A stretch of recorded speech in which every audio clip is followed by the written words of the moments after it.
It is no secret that the Toronto Maple Leafs are going to be making some massive changes ahead of this upcoming season, as Brad Living has recently spoke out and revealed that big moves are going to be coming this offseason. But one recent article dropped by a Toronto Maple Leafs insider has revealed some key Toronto Maple Leafs targets that they're going to be looking to acquire. So we're going to break all that down and discuss what that report entails. But before we do, if you're a part of the 80 or so percent who are not subscribed to the channel, make sure to hit that subscribe button. We're on the road to 11,000 subscribers, and we're getting very, very close. Now, Darius, a lot to go over today. We're going to be discussing some key Leafs targets that could be coming to the team. And it's no secret that the Leafs need to make moves. It's just a matter of what moves they're going to make, whether they go really far in, spend a lot of money on some free agents, whether they make a big trade regarding Mitch Marner. That's still up in the air. But what's not up in the air is that the team needs to improve. And Darius, let's dive right into the article drops. You can see here potential targets, 6 defensemen the Maple Leafs could pursue in NHL free agency. If you were the Leafs, which defenseman would you target in the open market? So we're going to be focusing on defensemen a little bit today, but a lot of these moves have a trickle-down effect. There's, like we've been discussing for a while, if they make one major signing, spend a lot of their money, they might then budget and get a guy like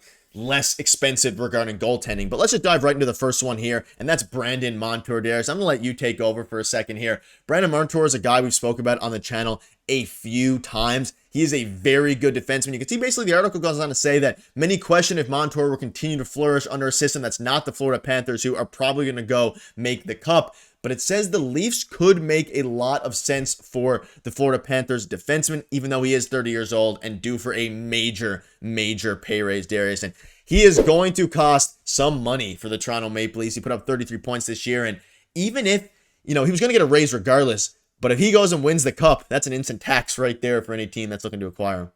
Yeah, instant tax. And obviously there's the Toronto tax we all like to talk about as well. So there might be that tacked onto it as well. And he's going to command a lot of money this offseason, right? This is a really good player. He's a big reason why the Florida Panthers are what they've been the last couple seasons and made back-to-back Stanley Cup finals. And honestly, look like they're on their way to winning this Stanley Cup this year. So great player. He's going to command a lot of money. It depends where he goes too, right? If he re-signs in Florida, I'm sure he wants to be in Florida, but again, they have to re-sign Reinhardt as well. There's a couple of moving pieces there for Florida, so I wonder what that looks like. Maybe he is on the go or on the out in Florida, but yeah, he's a great player, right shot defenseman. Again, he's not going to put up a bazillion points from you every season, but he's a very responsible player, and he's the type of guy you win with. You can see it in the games with Florida, right? And the way the Panthers play, that's a big part of his play as well, because obviously he didn't find as much success elsewhere when he played in different markets, but now he's kind of matured into it, and he's a great player. He's going to command a lot of money no matter where he goes, or if he resigns in Florida, it's going to be a big contract. Yeah, and I mean, the Panthers have been able to shut down the Edmonton Oilers offense that no one was able to shut down. They've only given up 1 goal so far in the Cup, and Brandon Montour is a huge reason for that, and he is going to cost a hefty amount of money, but it could make sense if they end up trading Marner for a goaltender and then they free up some cap space. Some of that cap space could be used on a guy like Brandon Montour. And again, the Mitch Marner thing is going to be going to keep getting brought up every single video, really, because of how much that will affect what their subsequent moves could end up being. And I'll ask you this question, Darius, because it's one that keeps getting brought up. How much would you be comfortable paying Brandon Montour in free agency, given what we know now about the Toronto Maple Leafs? He's obviously expiring. You can see here, he's on his expiring 3-year, $10.5 million deal. I would sign that in a heartbeat, but obviously he's going to get a major raise, as he is, if not the best, one of the best defensemen on the market, especially when it comes to winning. And he would elevate this team to, I'm not going to say he's the missing piece to be a Stanley Cup contender, because obviously the core 4 needs to perform and whatever they do at Marner, but Brandon Montour would be that guy that would certainly put them over the top, assuming they make the right subsequent moves. All those things you mentioned, yes, and plus he's a right shot defenseman, which people you can't find it, right? You just can't find it. Everybody looks for it at the trade deadline. You can't find it. So, and he's the best one available in this year's free agency, I think, at least in my personal opinion. But I'm going to cast a wide net in regards to your question. I think he's probably going to get like $7 to $9 million in the open market. More than that is a little bit ridiculous. I think, although he's there. If you see Darnell Nurse, he makes $9 million, and he's a much better defenseman than Darnell Nurse in my estimation. But yeah, he's going to command a lot of money. Am I okay with the Leafs spending that money? That would be a number 1 D partner for Morgan Riley. It would certainly help out the Leafs 100%.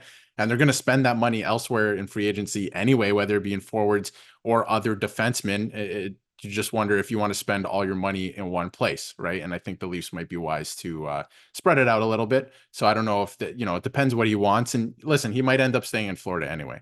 Yeah, so let us know in the comments what your thoughts are on that. We started with him for a reason. He's probably the number one target.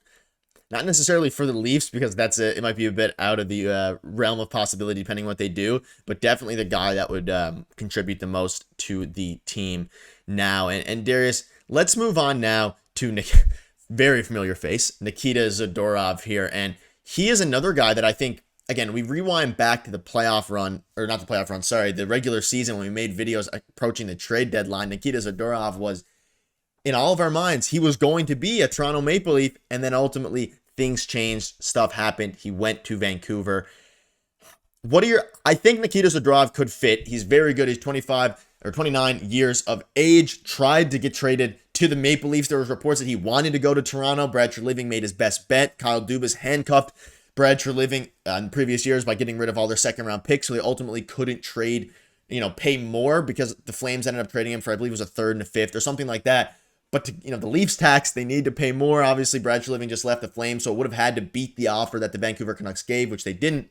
I think at this point now, Nikita Zadorov could be that guy that says, hey, let's go to the Leafs. It's not going to cost the Leafs assets. And maybe that's also part of the reason Brad Treliving didn't trade for him at last deadline, because they knew that if they were going to win the Cup this season, the Leafs that is, it would have been on the back of their current core four. If they want to make some changes now, bringing in a huge guy like Nikita Zadorov, who's 6'6", would really anchor the defensive blue line, and would be a huge change, would make a lot of sense to me.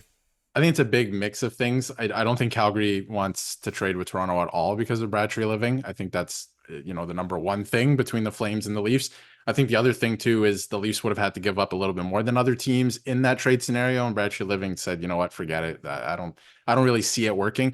But in terms of this free agency, I really like this player personally. I think he would really help the Leafs. I love what he brings to the table in terms of physicality. Obviously his size, he's a huge player, right?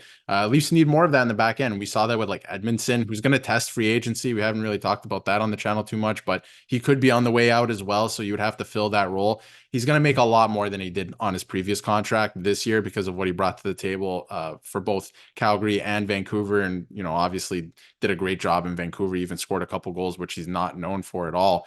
But he played fantastic, right? And with the Canucks, and he's going to command a lot of money too. Obviously not as much as Montour, but are you comfortable spending $5 million, $6 million on a defenseman like this? Or do you want to spread it out? Like I mentioned, again, do you want to look at maybe bringing in Brett Pesce, for example, or somebody else, right? And spend that money elsewhere. But I do like this player. I think he can really help the left side. He's physical, exactly what you need in the playoffs. And we saw it in this year's playoffs. The Canucks didn't get over the hump to get into the third round, but he was a big piece of that. Yeah, and I think it seems like a match made in heaven, even though I'm not sure Nikita Zadorov is good enough to put them over the top, but it's definitely a move that might need to be made and is a little bit less flashy than a guy like Brandon Montour, but could be one that makes the most sense. And Darius, quickly before I wrap up, let's touch on the last guy here, which is Chris Tanev. And I'm not going to go too much into him, but he could make a lot of sense. He obviously got traded to the Stars this year. The Leafs, again, was another guy they were linked to. They tried to trade for, ultimately couldn't. Chris Tanev, give me your thoughts on him. I think he would be a good fit as well. Like, all three of these guys are great fits at different price points, doing a bit of different things. Montour is obviously the best fit, but costs the most, as we know. Tanev is a very good, and the stats do not speak for themselves in the sense of how good, points-wise. He's never going to fill up the point sheet, but I think he could be a very good asset to the team, especially because the Leafs need a not fancy defensive defenseman, even though the issue is he's 34 years old. Or years of age, sorry. Again, another option for the Leafs, defensive defenseman, right shot defenseman. He's from here. Like, on paper, everything works out, right? This is exactly what you need. But at the end of the day, he is going to be 35 soon. What is the contract he's going to command, right? Obviously, it won't be that much money, but what's the term look like? He has injury history as well. This kind of made more sense for me during the season when you're going for it and your options are less. But when, you're in free agency now and you have some more options, like a Brett Pesce, to bring him up again, I think maybe you look at other options than Chris Tanev, or it really depends what the contract is, right? I'm a little more skeptical about Chris Tanev, at least in free agency. Yeah, I think a trade would have made more sense. He's 34 years of age. Maybe it's a guy you trade for at the deadline to help augment your team next season if the Leafs can get there. But let me know in the comments what your thoughts are on all this. Out of these three, which target would you prefer the most? And you can throw in Brett Pesce in there since Darius mentioned it a couple times, just a little wild card for him. We Let us had a know. video on it. Yeah, make sure to hit the subscribe button as well, and see you guys soon.